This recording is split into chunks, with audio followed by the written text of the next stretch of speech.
एक मुसाफिर में सऊदी में जॉब करता था। हालात ऐसे थे कि मैं 2 साल से घर पैसे नहीं भेज सका था। तनख्वाह कम थी और कर्जे बहुत थे। मैं हर महीने बीवी से यही कहता था कि बस दुआ करो, अल्लाह कोई रास्ता निकाल दे।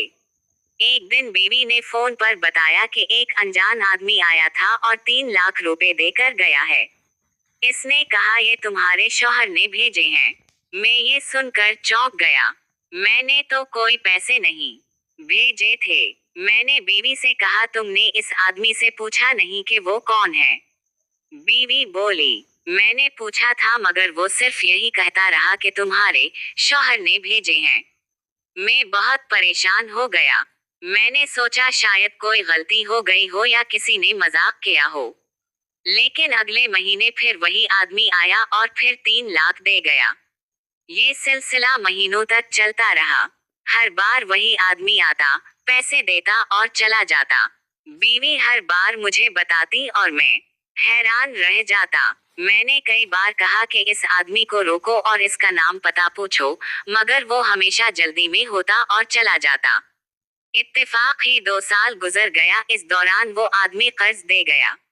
फिर एक दिन बीवी ने मुझे फोन किया और खुशी से कहा आज वो आदमी 50 लाख रुपए दे गया है। मैं ये सुनकर साकत रह गया। मैंने कहा 50 लाख?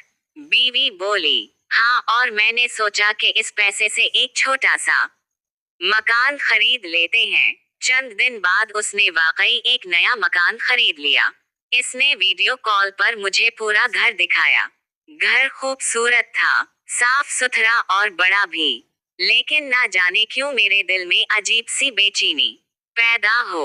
मैंने उसी वक्त फैसला किया कि मुझे पाकिस्तान जाना चाहिए। मैं फौरन छुट्टी लेकर पाकिस्तान के लिए रवाना हो गया। जब मैं घर पहुंचा तो बीवी मुझे देखकर बहुत खुश हुई। इसने कहा, आप आ गए, मैं आपको घर दिखाती हूँ। मैं इसके साथ नए मकान में दाखिल हुआ। घर वाकई बहुत अच्छा था, मगर जैसे ही मैं ड्राइंग रूम में दाखिल हुआ, मेरे रोंगटे खड़े हो गए। दीवार पर एक बड़ी सी तस्वीर लगी हुई थी। इस तस्वीर में एक आदमी मुस्कुरा रहा था। मैंने जैसे ही इसका चेहरा देखा मेरा दिल जोर जोर से धड़कने लगा। वो आदमी कोई और नहीं बल्कि मेरा पुराना दोस्त आरिफ था। मैंने हैरान होकर बीवी से पूछा, ये तस्वीर यहाँ क्यों लगी है? बीवी ने सुकून से जवाब दिया, ये उसी आदमी की तस्वीर है जो हर महीने पैसे देने आता था। मेरा दिमाग घूम गया। आरिफ मेरा बचपन का दोस्त था। हम दोनों ने साथ जिंदगी गुजारी थी। मगर कई साल पहले इसका एक हादसे में इंतकाल हो गया था। मैं खुद उसके जनाजे में शामिल हुआ था। मैंने कांपती आवाज में कहा, वक्फताम वक्फताम वक्फताम वक्फताम। मगर आरिफ तो मर चुका है।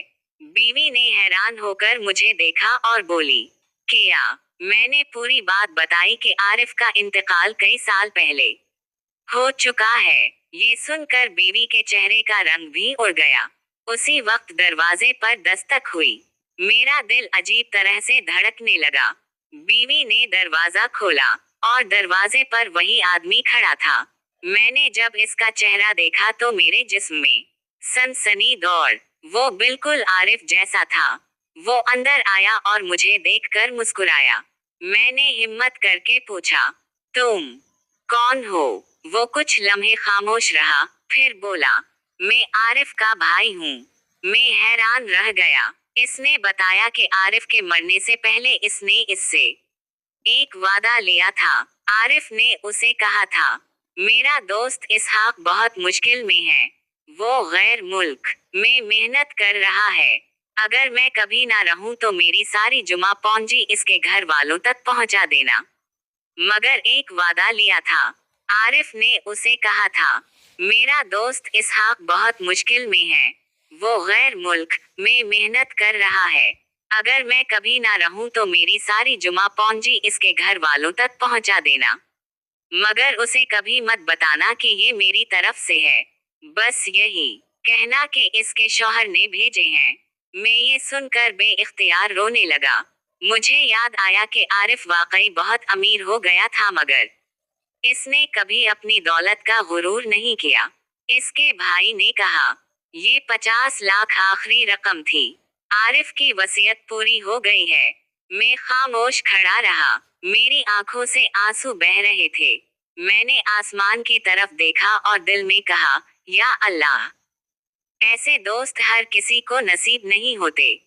इस दिन मुझे एहसास हुआ कि सच्ची दोस्ती मरने के बाद भी जिंदा रहती है।